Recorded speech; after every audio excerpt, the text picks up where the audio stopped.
विद्यार्थियों, आपका एक बार पुनः स्वागत है टोटल साइंस सॉल्यूशन चैनल पर। वन लाइनर प्रश्नों की सीरीज के इस भाग में हम देखेंगे जो आपकी कक्षा 10वीं की विज्ञान है, उसका अध्याय 5 जैव प्रक्रम। इससे संबंधित वन लाइनर वाक्य हम देखेंगे। यह जो वाक्य हैं यह आपको वन लाइनर क्वेश्चंस को हल करने के में बड़ी ही मदद करते हैं। यह जो वाक्य होंगे आपके लिए बहुत ही महत्वपूर्ण होंगे, क्योंकि जो वन लाइनर क्वेश्चन होते हैं वह आपको परीक्षा में उत्तीर्ण कराने हेतु बहुत ही महत्वपूर्ण भूमिका निभाते हैं। तो आप इस सीरीज के सभी वीडियोज़ देखें, क्योंकि यहाँ पर आपकी कक्षा 10वीं विज्ञान के अध्याय 1 से लेकर अंतिम अध्याय तक के अध्याय के अंदर से निकाले गए ऐसे वाक्य जिनसे वन लाइनर क्वेश्चन बनाए जाते हैं। कोई भी ऐसा वाक्य यहाँ पर शेष नहीं रहेगा जो आपको उपयोगी सिद्ध ना हो। सभी ऐसे महत्वपूर्ण वाक्य जिनसे वन लाइनर क्वेश्चन बनाए जाते हैं वह सभी आपको यहाँ पर प्राप्त होंगे। तो इस वीडियो में हम देखेंगे अध्याय 5 जैव प्रक्रम से संबंधित वन लाइनर वाक्य, वन लाइनर क्वेश्चंस। यहाँ हम देख रहे हैं कक्षा 10वीं विज्ञान का पार्ट 5 है जैव प्रक्रम। इससे संबंधित वन लाइनर क्वेश्चन यहाँ पर प्रारंभ करते हैं। जैसे आप प्रश्न पहला देख रहे हैं, जैव प्रक्रम किसे कहते हैं, तो इसका उत्तर होगा वे सभी प्रक्रम जो सम्मिलित रूप से अनुरक्षण का कार्य करते हैं जैव प्रक्रम कहलाते हैं। जैव प्रक्रम से संबंधित यहाँ पर जो उत्तर दिया गया है आप देख रहे हैं कितना सरल और एक वाक्य में यह उत्तर है। तो ऐसे जो वाक्य हैं वह आपको वन लाइनर क्वेश्चंस को हल करने में बड़ी ही मदद करते हैं।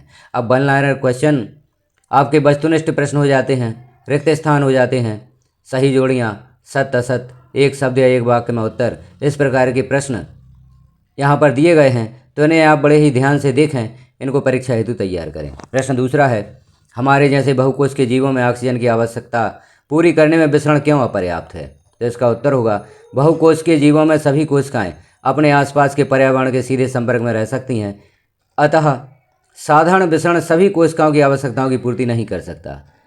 प्रश्न तीसरा है, एंजाइम किसे कहते हैं, उत्तर होगा जीवों में जटिल पदार्थों को सरल पदार्थों में खंडित करने के लिए जीव जैव उत्प्रेरक उपयोग करते हैं जिन्हें एंजाइम कहते हैं।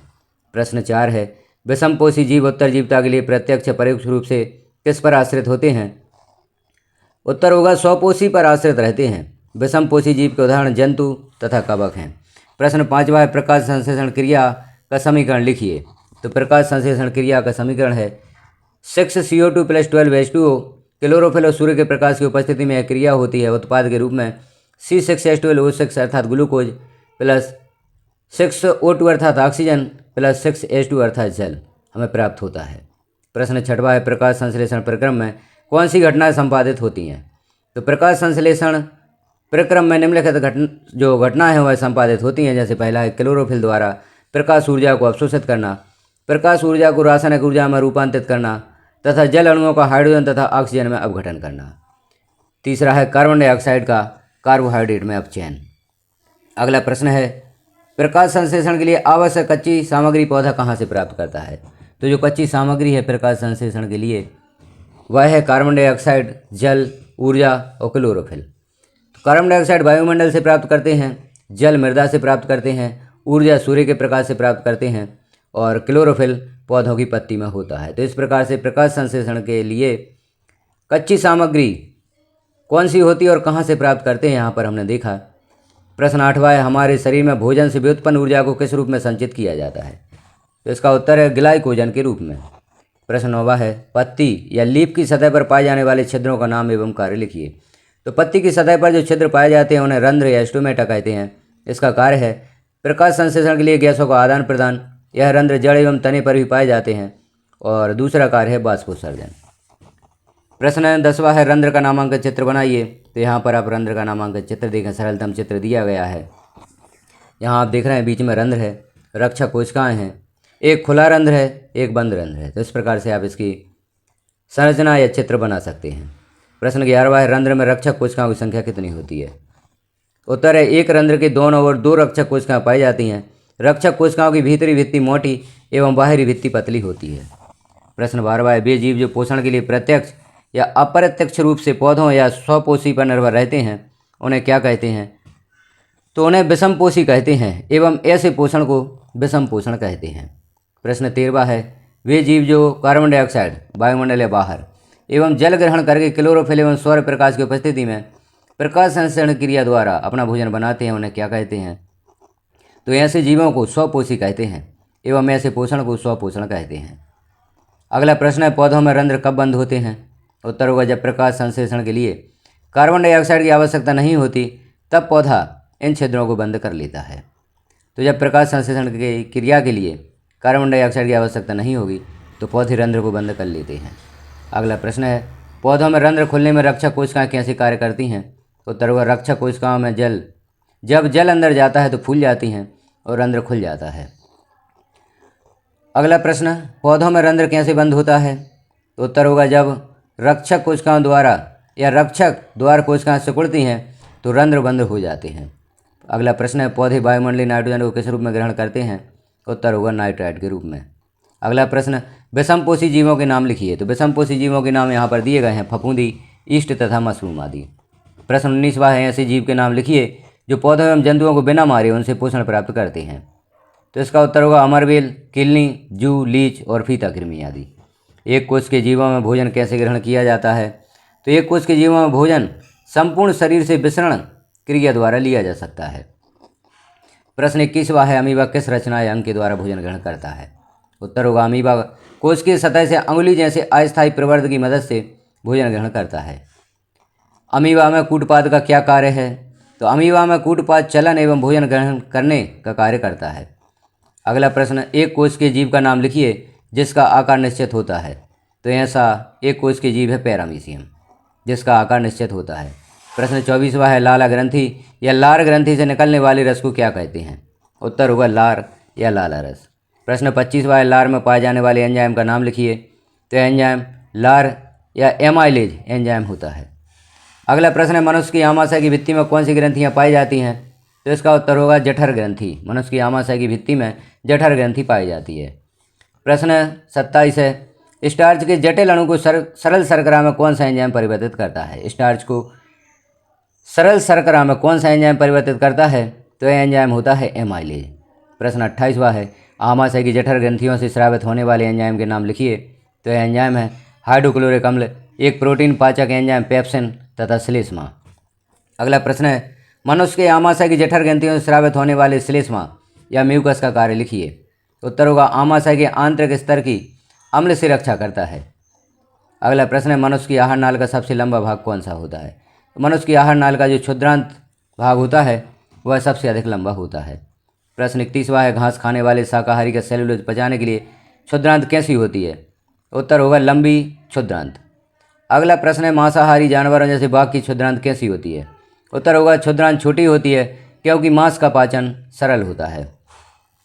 प्रश्न 33वां है, कार्बोहाइड्रेट, प्रोटीन तथा वसा का पूर्ण पाचन मनुष्य के आहार नाल के किस भाग में भोजन अम्लीय रहता है? तो इसका उत्तर होगा, क्षुद्रांत। कार्बोहाइड्रेट, प्रोटीन तथा वसा का पूर्ण पाचन मनुष्य के आहार नाल के किस भाग में भोजन अम्लीय रहता है? तो उत्तर होगा, क्षुद्रांत। अगला प्रश्न है, मनुष्य के आहार नाल के किस भाग में भोजन अम्लीय रहता है? उत्तर होगा, आमाशय। तो यहाँ पर हमने जो प्रश्न 33वां देखा है इसे हम और स्पष्ट कर लेते हैं। कार्बोहाइड्रेट, प्रोटीन तथा वसा का पूर्ण पाचन मनुष्य के आहार नाली किस भाग में होता है? तो इसका उत्तर होगा, क्षुद्रांत। और मनुष्य के आहार नाली के किस भाग में भोजन अम्लीय रहता है? तो वह होगा आमाशय। मनुष्य के यकृत से स्रावित होने वाले रस का नाम लिखिए। तो वह रस है पित्तरस। आमाशय से आने वाले भोजन या अम्लीय को क्षारीय कैसे बनाया जाता है? उत्तर होगा, अग्नाशयक एंजाइमों की क्रिया के द्वारा आमाशय से आने वाले भोजन जो अम्लीय होता है को क्षारीय बनाया जाता है। अगला प्रश्न है, मनुष्य के पाचन में पित्त लवण का कार्य लिखिए। इसका उत्तर होगा, पित्त लवण वसा की बड़ी गोलिकाओं को छोटी गोलिकाओं में खंडित कर देता है। अगला प्रश्न है, मनुष्य में एमल्सीकृत वसा का पाचन किस एंजाइम द्वारा होता है? तो उस एंजाइम का नाम है लाइपेज। मनुष्य में पचित भोजन क्षुद्रांत में किस प्रकार या किस संरचना द्वारा अवशोषित किया जाता है? तो मनुष्य में पचित भोजन क्षुद्रांत में जो दीर्घरोम होते हैं, अंगुली के जैसे प्रवर्ध संरचना होती है, उनके द्वारा मनुष्य में पचित भोजन क्षुद्रांत में अवशोषित किया जाता है दीर्घरोम के द्वारा। अगला प्रश्न है, मनुष्य की क्षुद्रांत में दीर्घरोम का कार्य लिखिए। तो दीर्घरोम अवशोषण का सतही क्षेत्रफल बढ़ा देते हैं। यदि आपको दीर्घरोम का कार्य लिखने के लिए आता है, क्योंकि यह एक महत्वपूर्ण प्रश्न है जो लगभग हर वर्ष पूछा जाता है, तो दीर्घरोम अवशोषण का सतही क्षेत्र बढ़ा देते हैं। जीवों में ऑक्सीजन की अनुपस्थिति में होने वाला श्वसन क्या कहलाता है? तो जीवों में ऑक्सीजन की अनुपस्थिति में होने वाला श्वसन अवायवीय श्वसन कहलाता है। अगला प्रश्न है, जीवों में ऑक्सीजन की उपस्थिति में होने वाला श्वसन क्या कहलाता है? तो यह वायवीय श्वसन कहलाता है। जो ऑक्सीजन की उपस्थिति में जीवों में श्वसन होता है वह वायवीय श्वसन कहलाता है। अगला प्रश्न है, मनुष्य की पेशियों में क्रैम्प का कारण क्या है? उत्तर होगा पेशियों में लैक्टिक अम्ल का निर्माण मनुष्य की पेशियों में क्रैम्प का कारण होता है। मनुष्य की पेशियों में लैक्टिक अम्ल का निर्माण कब होता है? उत्तर होगा पेशियों में जब ऑक्सीजन का अभाव हो जाता है तो पायरूवेट 3 कार्बन वाले अणु लैक्टिक अम्ल में परिवर्तित हो जाता है। प्रश्न 45वां है, ऊर्जा मुद्रा किसे कहते हैं? तो ऊर्जा मुद्रा एटीपी को कहते हैं। अगला प्रश्न है, एटीपी का कार्य लिखिए। तो इसका उत्तर होगा एटीपी के 3 कार्य हैं, पेशियों के सिकुड़ने, तंत्रिका आवेग का संचरण और प्रोटीन संश्लेषण करने में। अगला प्रश्न है, चावल के पानी में कुछ बूंदें आयोडीन की डाली जाएं तो विलयन का रंग नीला हो जाता है। इससे प्रदर्शित होता है कि चावल के पानी में क्या उपस्थित है? तो इसका उत्तर होगा स्टार्च। अगला प्रश्न है, श्वसन क्रिया में स्थलीय जंतु ऑक्सीजन कहाँ से ग्रहण करते हैं? तो श्वसन क्रिया में स्थलीय जंतु वायुमंडलीय ऑक्सीजन का उपयोग करते हैं। श्वसन क्रिया में जलीय जंतु ऑक्सीजन कहाँ से ग्रहण करते हैं? तो जलीय जंतु जल में विलेय ऑक्सीजन का उपयोग करते हैं या जल में विलेय ऑक्सीजन को ग्रहण करते हैं। मानव में श्वसन वर्णक का नाम लिखिए। तो मानव में श्वसन वर्णक का नाम हीमोग्लोबिन है। अगला प्रश्न है, मनुष्य के श्वसन तंत्र में वायु, धूल तथा दूसरी अशुद्धियां रहित पहुँचे इस कार्य के लिए कौन सी रचनाएं पाई जाती हैं?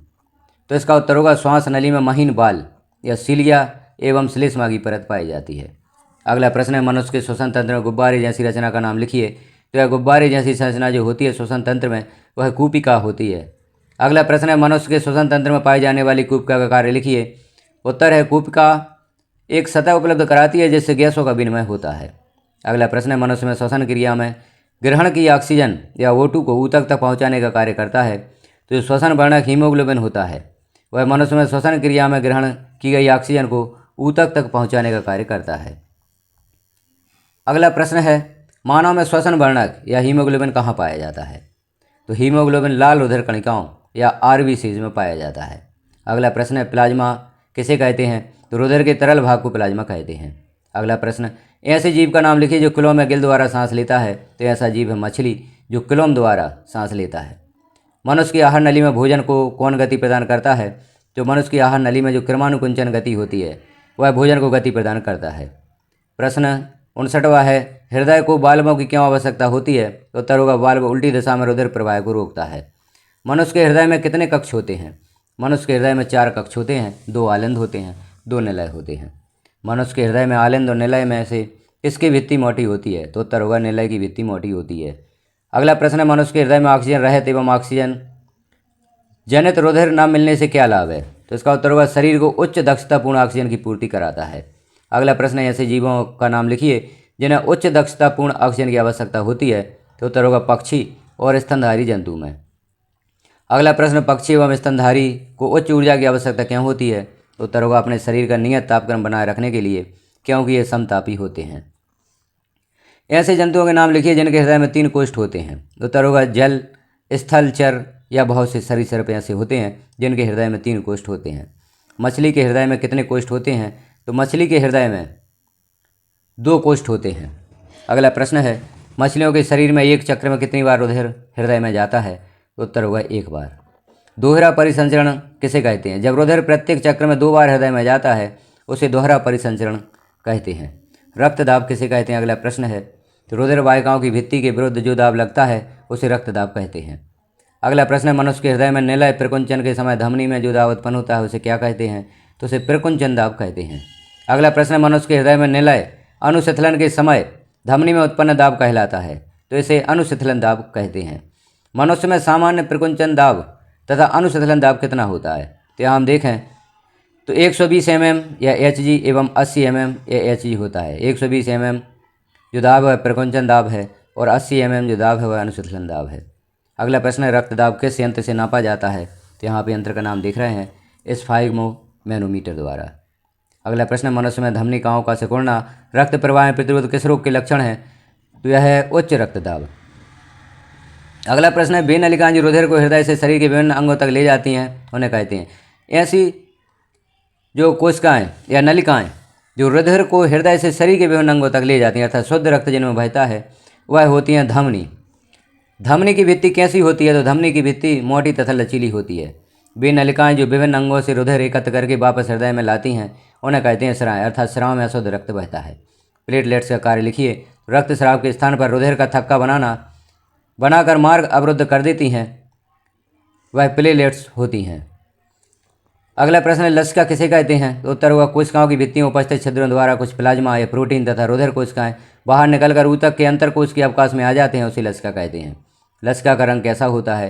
तो लसिका का रंग रंगहीन होता है। प्रकाश संश्लेषण क्रिया पौधों के किस भाग में संपन्न होती है?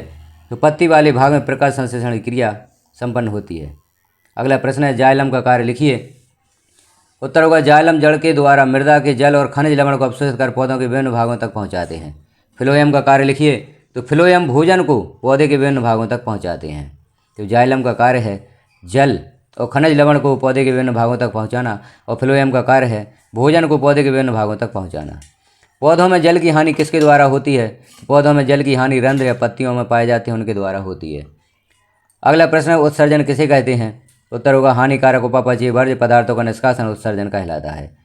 अगला प्रश्न है, मानव के उत्सर्जन तंत्र के विभिन्न भागों के नाम लिखिए। उत्तर होगा एक जोड़ी वृक्क, एक जोड़ी मूत्रवाहिनी, एक मूत्राशय और एक मूत्रमार्ग। यह मानव उत्सर्जन तंत्र के अंगों के नाम है। प्रत्येक वृक्क में पाए जाने वाले निस्यंदन एकक को क्या कहते हैं? तो इसे हम वृक्काणु या नेफ्रॉन कहते हैं। अगला प्रश्न है, कृत्रिम वृक्क द्वारा नाइट्रोजन या अपशिष्ट उत्पादों को उधर से निकालने की युक्ति कहलाती है। तो यह युक्ति अपोहन कहलाती है। मनुष्य में वृक्क का मुख्य कार्य उत्सर्जन है। प्रोटीन अम्ल के रूप में अवशोषित होता है। कोशिकाओं का ऊर्जा घर माइटोकॉन्ड्रिया कहलाता है। वे सभी प्रक्रम जो सम्मिलित रूप से अनुरक्षण का कार्य करते हैं जैव प्रक्रम कहलाता है। अगला प्रश्न है, ज़्यादातर पेड़ पौधे नाइट्रोजन का अवशोषण किस रूप में करते हैं? तो इसका उत्तर होगा नाइट्रेट्स और अमोनिया के रूप में। अगला प्रश्न है, पाचन नली में सर्वप्रथम भोजन में मिलने वाला एंजाइम कौन सा है? तो यह है एमाइलेज। शरीर में पानी का अवशोषण कहाँ होता है? तो इसका उत्तर होगा बड़ी आंत में। अगला प्रश्न है, जीवधारियों में ऊर्जा मुद्रा का नाम लिखिए। तो यह एटीपी होगा। वर्णक का नाम लिखो जो प्रकाश को अवशोषित करता है, वह क्लोरोफिल होगा। अब यहाँ पर कुछ महत्वपूर्ण तथ्य भी दिए गए हैं, इन्हें भी आप ध्यानपूर्वक देख लें। यह तथ्य भी आपको परीक्षा में बहुत ही महत्वपूर्ण सिद्ध होंगे। जैसे हम देख रहे हैं, ऑक्सीजन की उपस्थिति में पायरुवेट का विखंडन माइटोकॉन्ड्रिया में होता है। ग्लूकोज का ऑक्सीजन की उपस्थिति में विखंडन वायवीय श्वसन कहलाता है। पायरुवेट का ऑक्सीजन की अनुपस्थिति में विघटन होने पर अंतिम उत्पाद इथेनॉल और जल होता है। पायरुवेट का ऑक्सीजन के अभाव में विघटित होने पर अंतिम उत्पाद लैक्टिक अम्ल और जल होता है। पायरुवेट का ऑक्सीजन की उपस्थिति में विघटित होने पर अंतिम उत्पाद कार्बन डाइऑक्साइड और जल बनता है। जलीय जीव श्वसन के लिए जल में घुली ऑक्सीजन का उपयोग करते हैं। मनुष्य शरीर में कूपका गैसों के विनिमय हेतु सतह उपलब्ध कराती है। मानव शरीर में ऑक्सीजन परिवहन के लिए हीमोग्लोबिन उत्तरदायी होता है। सरीसृप जंतुओं में 3 कोष्ठीय हृदय होता है। धमनियों की भित्ति मोटी और लचीली होती है। धमनियों में कपाट नहीं पाए जाते हैं। अत्यधिक रक्तस्राव की दशा में प्लेटलेट्स रक्त का थक्का जमा कर अनुरक्षण करती है। पादपों में जल का संवहन जाइलम ऊतक द्वारा होता है और पादपों में भोजन का संवहन फिलोएम ऊतक द्वारा होता है। तो इस प्रकार से देखा हमने कक्षा 10वीं का जो अध्याय 5 है जैव प्रक्रम, उससे संबंधित कुछ महत्वपूर्ण वाक्य देखे। इन्हीं वाक्यों से आपको वन लाइनर क्वेश्चन होंगे जो शॉर्ट आंसर्स होते हैं, इन्हीं वाक्यों से बनाए जाते हैं। यह वाक्य आपको परीक्षा में उत्तीर्ण होने हेतु महत्वपूर्ण भूमिका निभाएंगे। तो इन वीडियोज़ को आप देखें। आपको कक्षा 10वीं विज्ञान के सभी अध्यायों के जो वन लाइनर क्वेश्चंस हैं उनके आंसर्स यहाँ पर प्राप्त होंगे। चैनल पर विजिट करें। चैनल को सब्सक्राइब नहीं किया है तो चैनल को सब्सक्राइब कर लें। बेल आइकन को क्लिक कर ऑल पर प्रेस कर दें ताकि जैसे ही अगले अध्यायों के अगले पाठों के वन लाइनर क्वेश्चन पब्लिश किए जाएंगे तो वह नोटिफिकेशन के रूप में आपको प्राप्त हो सकेंगे। वीडियो को लास्ट तक देखने के लिए आपका धन्यवाद।